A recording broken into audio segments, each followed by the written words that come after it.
লিডারশিপের দুইটা পিলার হচ্ছে নিজের উপরে বিলিভ থাকা, মানে বিশ্বাস করা, এবং আপনি যে কাজটা করছেন সেটার উপরেও কিন্তু বিশ্বাস থাকা। আরেকটা হচ্ছে যে সেলফ অ্যাওয়ার হওয়া। Leadership start with the self awareness. Steve jobs তিনি যখন অ্যাপেলের প্রোডাক্টগুলি তৈরি করতেন তখন তিনি কিন্তু প্রথম ভেবেছিলেন যে আসলে ভালো প্রোডাক্ট, তার বিশ্বাস ছিল ভালো প্রোডাক্ট যদি তৈরি করা যায় সেই প্রোডাক্টটাই কিন্তু ভালো আসলে বিক্রি হবে। কিন্তু তিনি দেখলেন যে আসলে তার আসলে এই ধারণাটা কিন্তু ভুল, কারণ প্রথম দিকে সে কিন্তু ক্রূরও ছিল এবং সে কিন্তু একটু বদমেজাজি ছিল।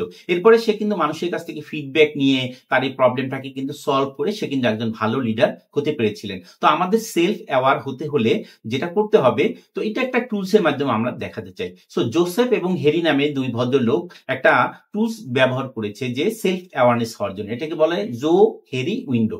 জোসেফ এবং হেরি তৈরি করেছে। তো এইটা হচ্ছে 2x2 কোয়াড্রেন্ট, মানে এটার মধ্যে 4টা বক্স আছে। তো 4টা বক্সে আপনি যেটা পাবেন, একটা হচ্ছে open area, blind area, hidden area, unknown area. Open area যেমন ধরুন আপনার নাম সবাই কিন্তু জানে, এইটা হচ্ছে আপনার ওপেন এরিয়া। যেমন ধরুন রাহাত সাহেব আপনার অর্গানাইজেশনে কাজ করে, তার নাম জানেন, সে এমবিএ করেছে, সে কিন্তু কমিউনিকেশনে ভালো, প্রজেক্ট ম্যানেজমেন্টে ভালো, এটা হচ্ছে তার ওপেন এরিয়া।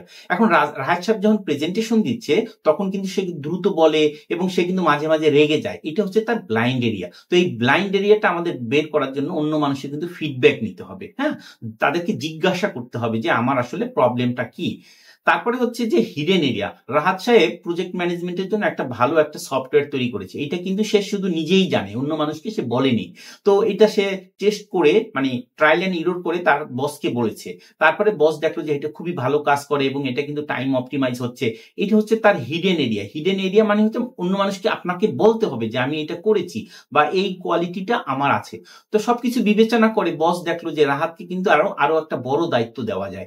তখন রাহাত কিন্তু এট দ্য মিন টাইম তার যে ব্লাইন্ড এরিয়া ছিল, তার যে প্রবলেম ছিল, রেগে যায়, প্রেজেন্টেশনের সময় দ্রুত কথা বলে, এগুলি কিন্তু মিনিমাইজ করে নিয়ে এসেছে এবং বস কিন্তু খুশি হয়ে তাকে কিন্তু আর একটা বড় দায়িত্ব দিয়েছে। এটাকে আমরা বলছি আননোন এরিয়া।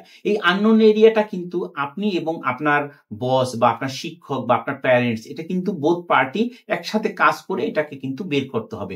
তো এই জিনিসটা কিন্তু একটা কোলাবোরেটিভ ইফোর্ট এবং এক্সপ্লোর করতে হবে। এইটা হচ্ছে আমাদের আননোন এরিয়া। তো আমরা এখন দেখি যে ওপেন এরিয়া আপনার যত বেশি বড় হবে, আপনার ওপেন এরিয়া, আপনার টোটাল এরিয়া ধরেন 16 স্কোয়ার ফিট, এর মধ্যে আপনি যত বেশি ওপেন এরিয়া করতে পারবেন, মানে দ্যাট মিনস হচ্ছে আপনার ব্লাইন্ড এরিয়াকে কমিয়ে ফেলতে পারবেন, হিডেন এরিয়াকে কমিয়ে ফেলতে পারবেন, আননোন এরিয়াকে কমিয়ে ফেলতে পারবেন, তত কিন্তু আপনি সেলফ অ্যাওয়ার হতে পারবেন এবং ভালো লিডার হতে পারবেন। তো ব্লাইন্ড স্পট কমাতে হলে আপনাকে মানুষের ফিডব্যাক নিতে হবে এবং হিডেন এরিয়া বা গোপন এরিয়া, এটাকে কমাতে হলে কিন্তু আপনাকে খোলামেলা হতে হবে।